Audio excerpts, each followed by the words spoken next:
Hi everyone. Today we're going to discuss polar graphing, and which is graphing of polar equations, which we discussed in the previous video. So let's start off with our favorite functions, polar functions, which are nice circles. And we're going to graph these. We're going to graph these first two examples by first converting to Cartesian coordinates. And we're going to do this for general k. So this is r equals k cosine theta, where k is any positive real number. Let's see what we can do. K can be negative as well. Now, sorry about that. So k is just any real number at all. So let's convert to Cartesian coordinates first. Let's multiply both sides by r. So we get r squared is equal to k times r cosine of theta. R squared is equal to x squared plus y squared. We have k times r cosine of theta, which becomes x. Let's subtract this to the left-hand side. We get x squared minus kx. I'm going to leave some room, plus y squared equals 0. And here, as we saw in the last video, we're going to use completing the square to write this in the form of a circle that we know and love. So to complete the square, I'm going to take half of b. My b here is negative k. And by b, as you recall, is the coefficient of x. So half of b is negative k. So we take negative k. Half of b, which is negative k over 2. We square that, and we add it, and we subtract it. Half of b, square it, add it, and subtract it. That's always how completing the square goes. And these first three terms are always going to be a perfect square. Namely, our perfect square is going to be x minus k over 2. Squared. I'm going to add this to the other side, and of course if I square that negative sign it becomes positive. So we get plus y squared equals k over 2 squared. And this is now the standard form for a nice circle, isn't it? This is a circle. It is centered at k over 2 comma 0. And the radius of this circle is k divided by 2. And that's kind of nice. Let's sketch it.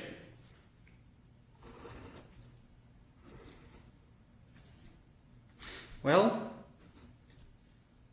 suppose this is our coordinate of our center, so k over 2 comma 0. And this is k comma 0. So the radius is k over 2, so I'm going to go k over 2 to the left.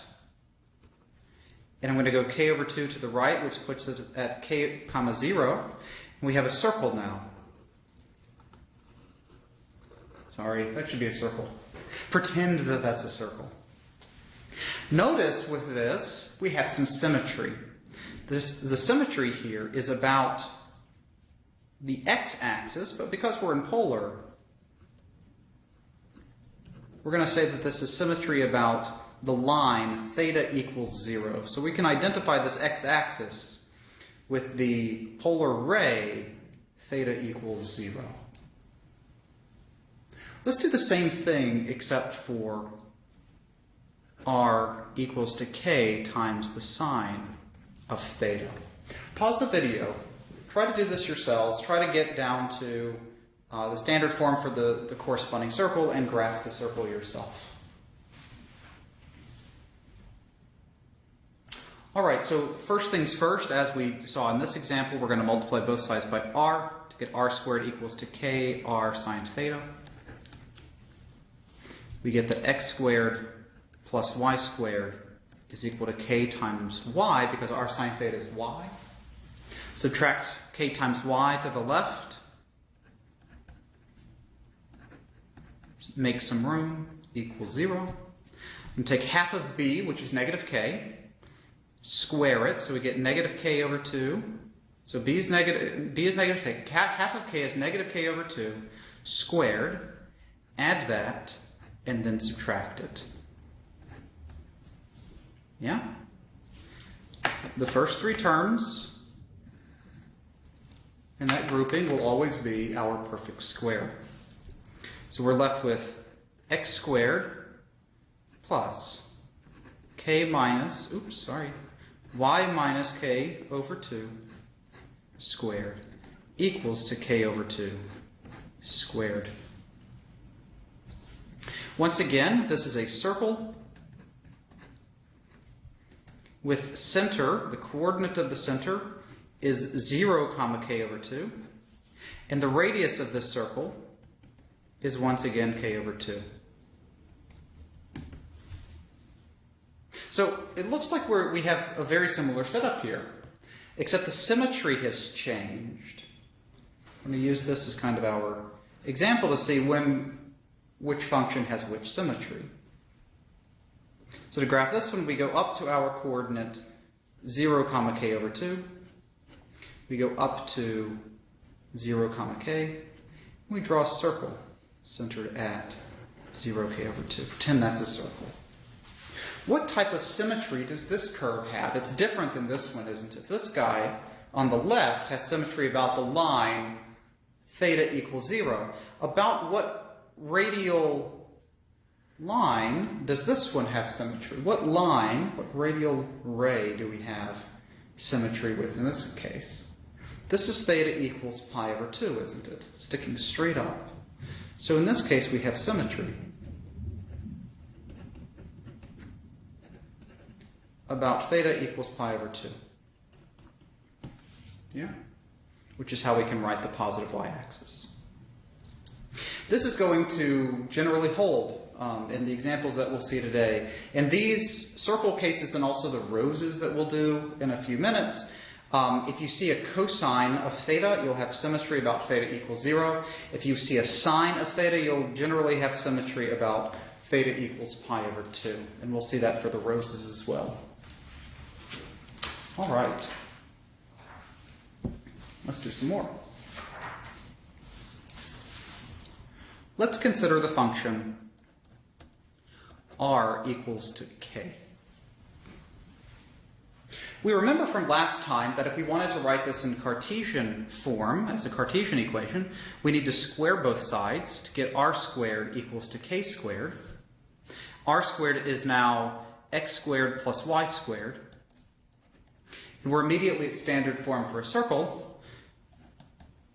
And we can glean from this that the center has coordinate 0, 0, and the radius of this circle is what? Well, it's x squared plus y squared is r squared. So the radius here is just k. Yeah, my radius is k, assuming k is positive here. So we know that we know what this picture is going to be.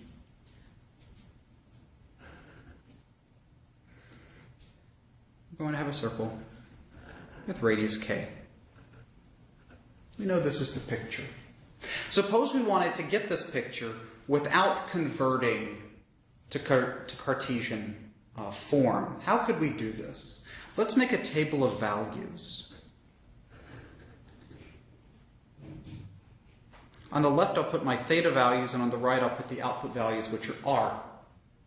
And let's just test a few values. If theta is 0, what is my value for r? It's k, whatever k is. If theta is pi over 4, what is my value for r? It's k. What if theta is pi over 2? It's k. And shockingly enough, no matter what you plug in for theta, r is always going to be constantly k, no matter what. Yeah? Let's see how to graph it in this context. We're going to get the same picture. Except now we're going to plot some points and connect the dots. How do we plot this point? It's k, 0. Because all of our coordinates need to be read as r, theta, right? That's how we write our coordinates. So how do we plot k, 0?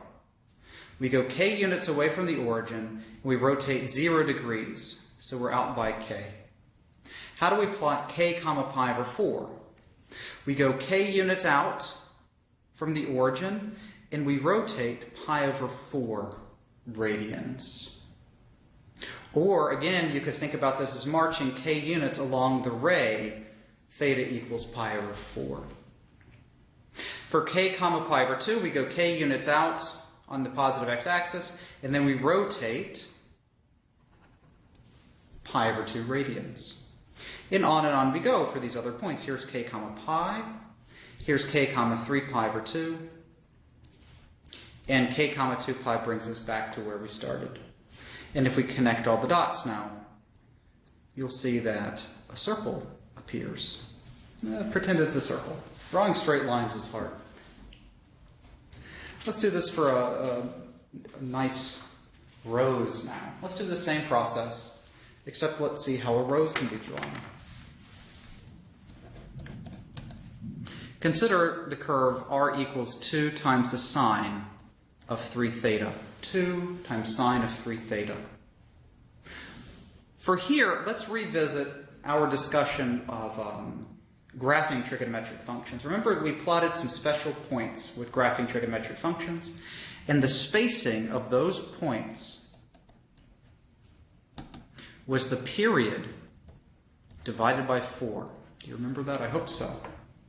What's the period of this function sine of 3 theta? The period of sine of 3 theta is 2 pi over b, which is 2 pi over 3, and now we divide this by 4. So we get 2 pi over 12, which is pi over 6.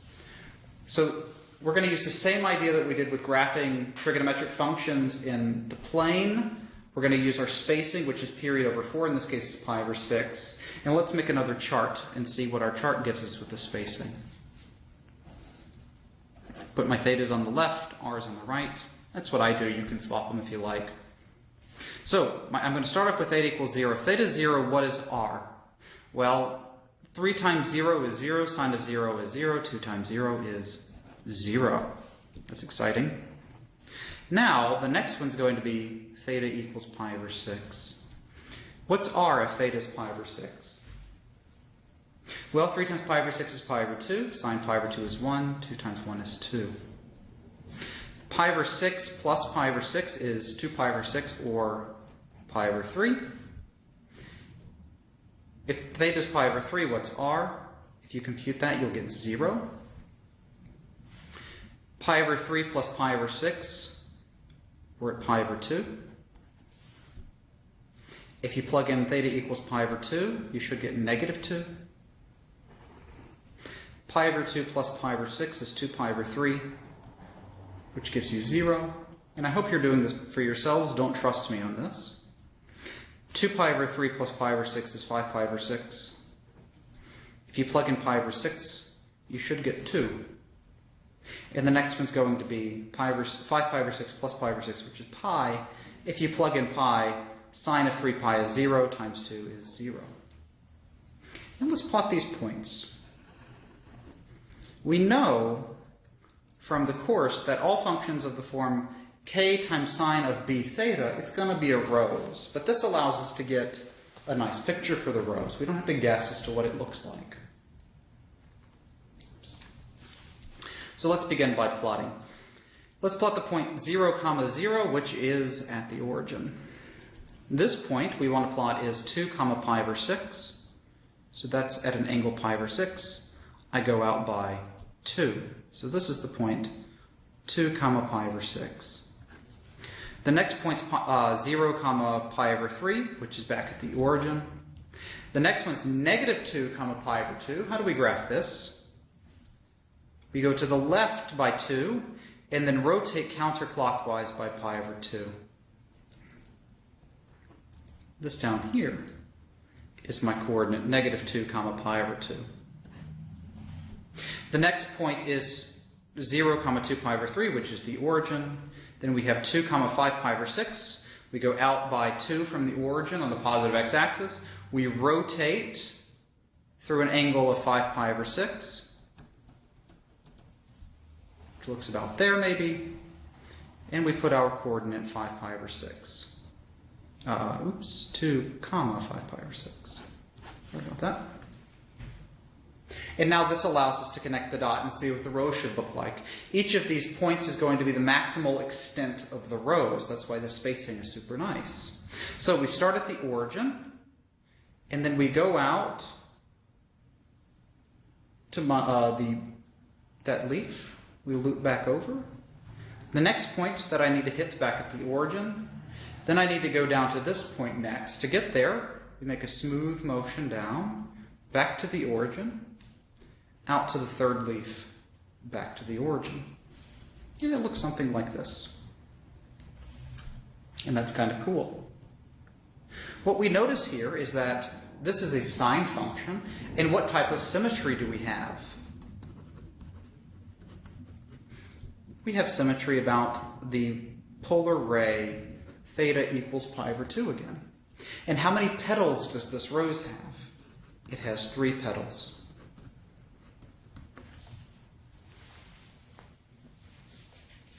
Let's do another example.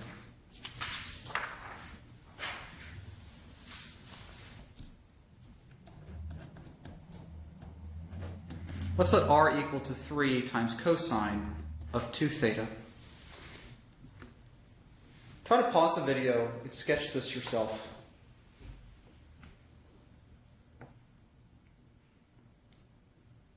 All right, so let's make a chart.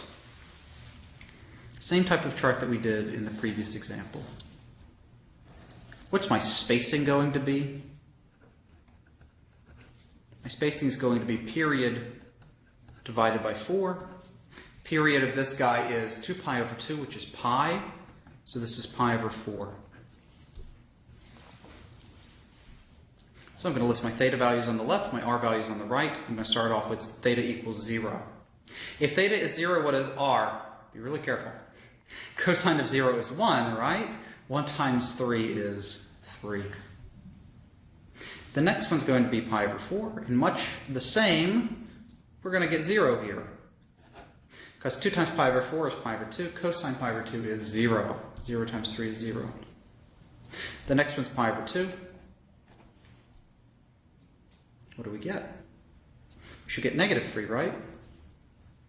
And I'm going to fill in this table. I hope that this makes some sense where these values are coming from. We're just taking all of these. Oops, that's a 2. 4. It's 3 pi over 4. We're just taking these values of theta and we're plugging them in.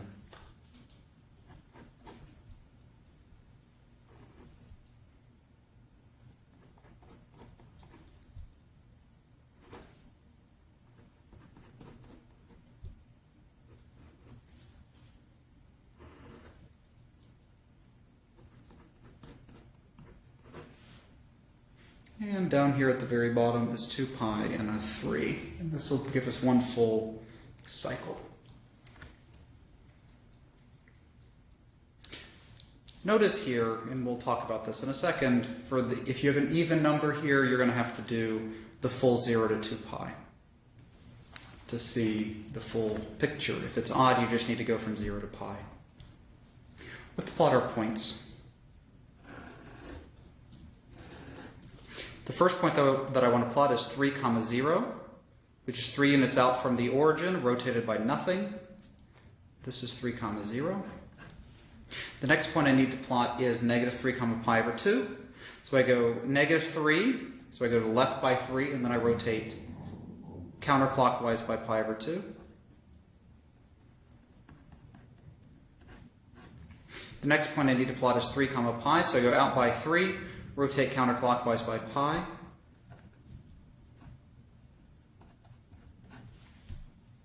The next point I need to plot is negative 3 pi over 2. So I go to the left by 3, then I rotate counterclockwise by a full 3 pi over 2, which is up here.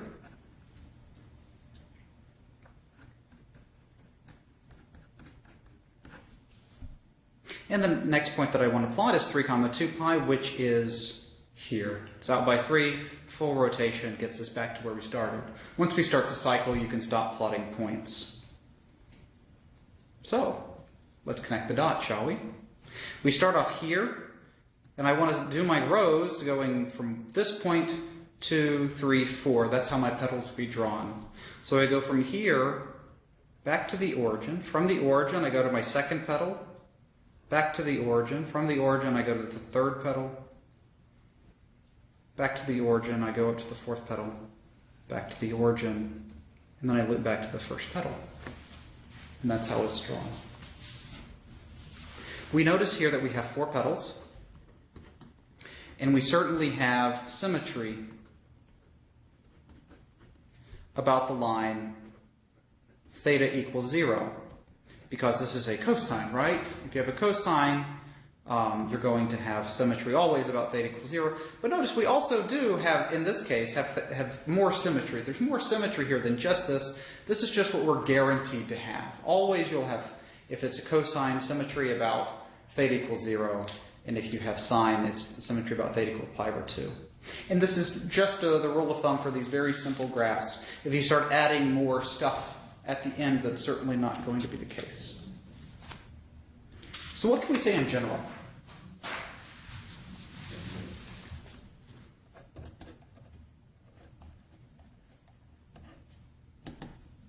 If we have r equals to k times the sine of b theta, then we know that we're always going to have symmetry about the line theta equals pi over 2. I know that it will have b petals if b is odd, and it's going to have 2 times b petals if b is even.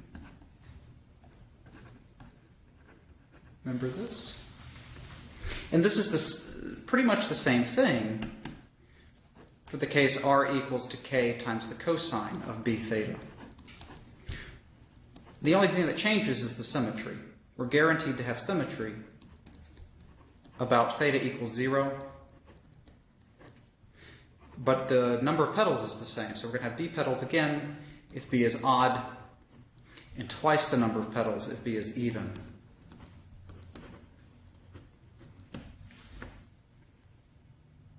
All right, and I hope that that helps. This is all that I think I need to tell you. I really just want you to know what these roses look like and what the circles look like and the polar equations for all of those. You need to know the symmetry, the number of petals, how to graph them for the roses and the circles. In the homework, you have seen more interesting functions. That's great to know if you want to read in the book, but what I really need you to know, that certainly comes up a lot in calculus, are these roses and circles. All right, so I hope that that helps. As always, if you have any questions, feel free to reach out. I'm happy to help in any way that I can. We can also set up a time to Skype, and I'm happy to answer any questions that you have. And I look forward to seeing you in the next video. Thanks so much.